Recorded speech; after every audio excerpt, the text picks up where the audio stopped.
Hello प्यारे बच्चों, आज हम स्टार्ट करने वाले हैं क्लास 8 का चैप्टर नंबर 5 जिसका नाम है 1 2 3 1 2 3। चलिए देखते हैं इस चैप्टर में क्या है ऐसा। Some people use their body language that is fingers, eyes, facial expressions etcetera to express themselves. ठीक, तो यहाँ पर बताया जा रहा है कि कुछ लोग बॉडी लैंग्वेज का इस्तेमाल करते हैं, जैसे कि फिंगर हो गई, अपनी उंगलियों का इस्तेमाल करते हैं, आँखों से, ठीक है, फेशियल चेहरे के हाव भाव से अपने आप को एक्सप्रेस करने का एक तरीका मानते हैं, है ना। Have you met such persons, क्या आप ऐसे लोगों से मिले हैं तो अपने आइडियाज़ को, अपने थॉट्स को एक्सप्रेस करने के लिए बॉडी लैंग्वेज का इस्तेमाल करते हैं। If yes, where did you meet them, अगर ऐसा है तो आप उनसे कहाँ मिले थे। Did you get a chance to interact with any one of them, क्या आपको उनसे बातचीत करने का मौका मिला। How do you think persons communicate without human language, क्या आप इस चीज़ का अंदाज़ा लगा सकते हैं कि लोग जो भाषा है, इंसानी भाषा, उसका इस्तेमाल किए बिना आपस में कैसे कम्युनिकेट कर सकते हैं, बातचीत कर सकते हैं। चलिए अब स्टोरी स्टार्ट करते हैं। Once there was a rich and powerful king, एक बार एक बहुत ही अमीर और पावरफुल शक्तिशाली राजा थे। He thought that no one in the world was as powerful as he was, उसको लगता था राजा को कि उसकी तरह कोई भी शक्तिशाली नहीं है।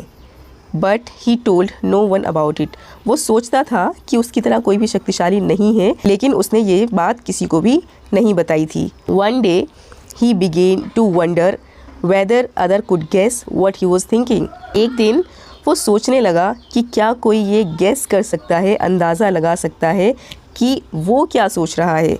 So he called all his officers and servants and asked them to tell him what thought was in his heart.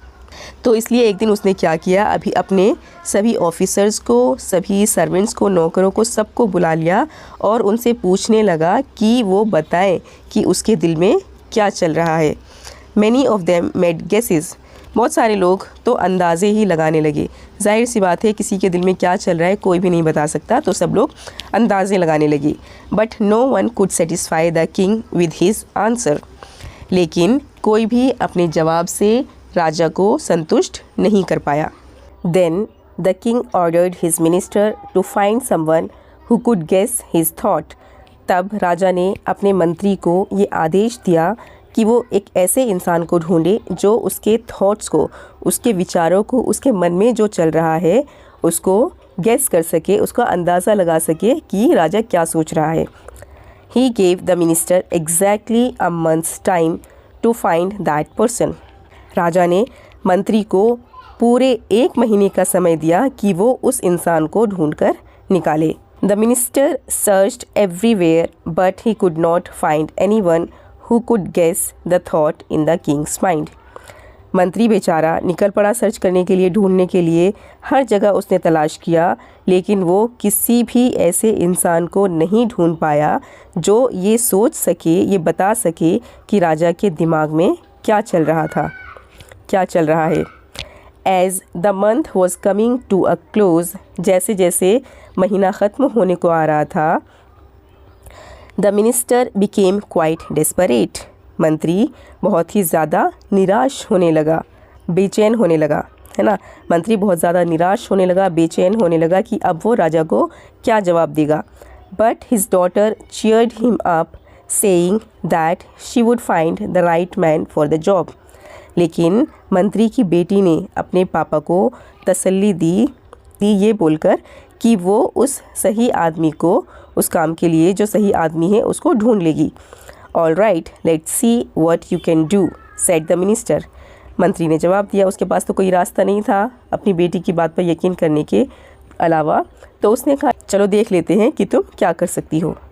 When the appointed day arrived the minister's daughter brought home a fool, जब appointed day यानी वो दिन आया जिस दिन की बात हुई थी, वो निर्धारित समय आया, जब वो निर्धारित दिन आया, मिनिस्टर की बेटी, मंत्री की बेटी घर पर एक फूल को लेकर आई, एक मूर्ख इंसान को लेकर आई। The man was a shepherd in their farm, और वो आदमी कोई और नहीं बल्कि उन्हीं के खेत में काम करने वाला एक शेफर्ड था, चरवाहा था। The young women asked her father to take the shepherd to the king. वो नौजवान लड़की अपने पिता से बोलती है कि उस शेफर्ड को, चरवाहे को राजा के पास लेकर जाए। The minister was shocked at his daughter's choice. मंत्री अपनी बेटी की इस चॉइस पर, पसंद पर बड़ा शौक हुआ, हैरान हुआ। But since he trusted his daughter, लेकिन क्योंकि उसने अपनी बेटी पर यकीन किया था, he took the shepherd to the king's court, तो वो उस शेफर्ड को, उस चरवाहे को राजा के दरबार में लेकर गया।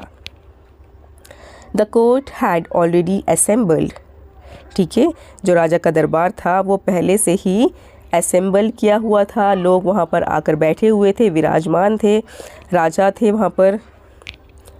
The minister presented the shepherd to the king.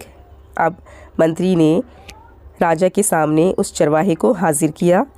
When the shepherd lifted his eyes to look at the king held up one finger. उस चरवाहे ने अपनी आंखें उठाई राजा को देखने के लिए, तो राजा ने अपनी एक उंगली ऊपर की। At this the shepherd held two fingers.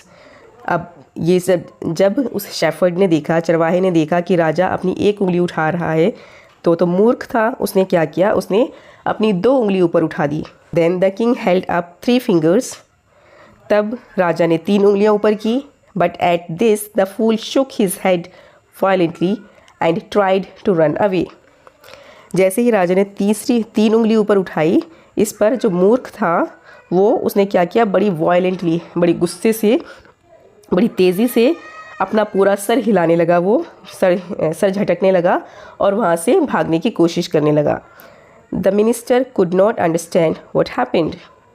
मंत्री समझ ही नहीं पाया कि आखिर हुआ क्या। He begged the king to explain things to him.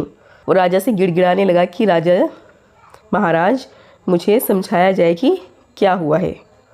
When I held up one finger, said the king, I asked the man whether I alone was king. तो इस पर राजा जवाब देते हैं कि जब मैंने एक उंगली ऊपर की तो मैंने उस आदमी से पूछा कि क्या वो ही एक अकेला राजा है। By holding up two fingers, he reminded me that there is also God who is at least as powerful as I am. तो जब मैंने दो उंगली ऊपर की तो उसने मुझे याद दिलाया कि देयर इज़ ऑल्सो गॉड, भगवान भी है, ईश्वर भी है, जो कम से कम मेरे जितना पावरफुल, शक्तिशाली तो है। Then I asked him whether there was a third and he strongly denied the existence of a third. और फिर जब मैंने उससे पूछा कि क्या कोई तीसरा है इतना पावरफुल जितना मैं हूँ, तो उसने स्ट्रांगली डिनाई किया, उसने बहुत ही मजबूती के साथ इनकार किया इस चीज़ का कि कोई तीसरा भी इतना शक्तिशाली इस धरती पर एग्जिस्ट करता है। This man really read my thoughts. इस आदमी ने वाकई मेरे थॉट्स को, मेरे विचारों को, मेरे दिमाग में क्या चल रहा है उसे पढ़ लिया है। I have been thinking that I alone was powerful. मैं ये सोच रहा था कि सिर्फ मैं ही अकेला शक्तिशाली हूँ। But he has reminded me that there is also God but no third. लेकिन इसने मुझे याद दिलाया कि भगवान भी है, गॉड भी है पावरफुल, ठीक है, सिर्फ मैं अकेला शक्तिशाली नहीं हूँ, ईश्वर भी शक्तिशाली है। लेकिन उसने तीसरे का इनकार किया, यानी कि कोई तीसरा ऐसा कोई भी नहीं है जो उनके बराबर शक्तिशाली हो। राजा के दिमाग में शुरू से यही चल रहा था ना कि वो ही शक्तिशाली है, हमेशा वो अपने आप को ही पावरफुल मानता था। तो बच्चों, ये थी आपकी स्टोरी। आई होप आपको ये अच्छे से समझ में आई हो। Thank you for watching.